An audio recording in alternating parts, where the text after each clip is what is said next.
Wonerawan alias Aki Banyu, pelaku pembunuhan berantai sekaligus penipuan 11 TKW, mengungkapkan penyesalannya melakukan tindak pidana kriminal hingga menewaskan 9 orang. Hal itu disampaikan Wawan dalam konferensi pers di Polda Metro Jaya pada Kamis 2 Februari 2023.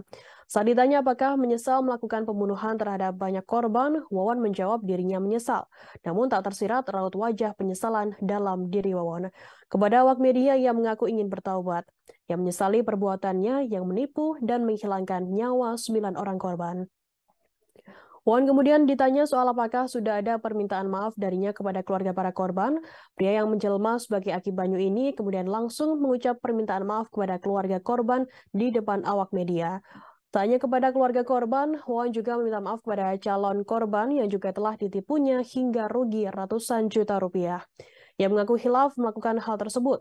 Saat ini dirinya mengaku ikhlas menerima hukuman atas perbuatan kriminalnya. Dalam kesempatan yang sama, Wawan mengungkapkan alasan mengapa tega membunuh anak kandungnya sendiri, Bayu 2 tahun, hingga tewas dan meracuni Neng Ayu. Bayu merupakan anak kandung Wawan dari pernikahannya dengan Ayu Maimunah yang juga menjadi korban pembunuhan berantai. Kepada awak media, Wawan bercerita tentang motif pembunuhan terhadap anaknya yang masih kecil tersebut. Sebelumnya, Wawan diminta Maimunah untuk membawa Bayu. Saat itu, Wawan mengaku akan membawa Bayu ke Mataram dan akan menghitannya, tetapi ia berbohong. Karena dianggap rewel dan sering menangis, Wawan mengaku tidak betah sehingga nekat untuk menghabisi nyawa anaknya sendiri. Namun nyawa Bayu tidak dihabisi oleh Wawan sendiri, melainkan oleh partner in crime-nya yakni Solihin alias Duloh 64 tahun. Sementara itu, Wawan juga mengungkap alasan mengapa nekat membunuh mertuanya Noneng dan istrinya Wiwin atau anak dari Noneng. Wawan mengaku membunuh istrinya Wiwin dan mertuanya Noneng karena dendam. Ia pun merencanakan pembunuhan keduanya dengan menyuruh partner in crime Solihin alias Duloh. Won mengaku tega menghabisi nyawa Noneng karena dirinya merasa dibohongi saat istrinya pergi ke Malaysia untuk bekerja.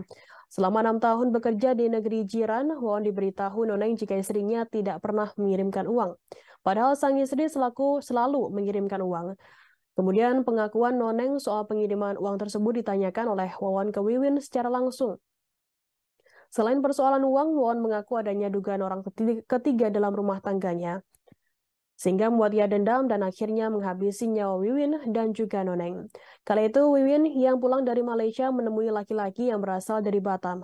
Wiwin yang seharusnya pulang ke rumah Wawan malah membawa laki-laki tersebut pulang ke rumah mertuanya. Hal itulah yang membuatnya dendam hingga meminta bantuan Duloh untuk membunuh Wiwin. Keduanya pun dibunuh Duloh dengan cara dicekik pada tahun 2021. Jasad keduanya langsung dikubur di rumah yang disewa Wawan di kawasan Ciranjang, Cianjur hingga jasadnya baru ditemukan pada awal Januari 2023.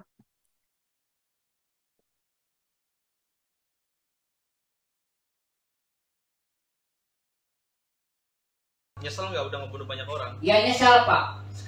Sampai sekarang saya mau tobat gitu Pak. Apapun hukumannya berarti Bapak terima nih? Ya terima. Udah minta maaf Pak ke keluarga Pak? Ya sekarang aku mau minta maaf sama keluarga ya, saya udah mengorbankan anak-anaknya yang belum korban juga. Saya mau minta maaf sedalam-dalamnya, udah kehilapan saya mau diapain juga ya itu silahkan aja. Berarti Bapak siap? Iya siap. Pak, itu Pak, TKW masih banyak yang di luar negeri yang korban penipuannya Pak Wawon. Itu rencananya mereka mau dibunuh juga nggak Pak? Iya. Kalau mereka nagih bakal dibunuh gitu ya? Iya. Tapi kalau nggak nagih nggak dibunuh? Kalau nggak nagih? Kalau nggak nagih enggak. Dapat mikirin duitnya aja yang penting ya Pak ya? Iya. Tapi sejauh ini korban yang Bapak udah bunuh sama teman-teman Bapak itu basis 9 orang atau memang ada lagi korban lain Pak? Cuma segitu aja Pak. Berarti yang masih di luar yang belum pada sempat nagih tuh Pak? Waktu dulu ada Hana. Udah sempat kata aku tanggal 28 kata aku kesini. Dia nggak datang ke rumah gitu. Padahal rencana itu dia mau dibunuh aja Pak. Gitu. Selain Hana ada lagi Pak yang kayak gitu? Yang udah nagih? Yang udah mau merencana dibunuh tapi masih nggak jadi dibunuh, selamat gitu Pak? Ada lagi selain Hana? Aslem. Iya. Itu selamat diantarkan sama Pak Solihin ke Kerawang. Pak, tapi tadi kan pakai cara nuker duit terus main mata itu awal-awal belajar dari mana sih Pak? Yang amplop itu Pak? Ide sendiri aja Pak. Ide sendiri aja, nyoba-nyoba aja Pak? Iya, nyoba-nyoba. Terima kasih sudah nonton. Jangan lupa like, subscribe, dan share ya.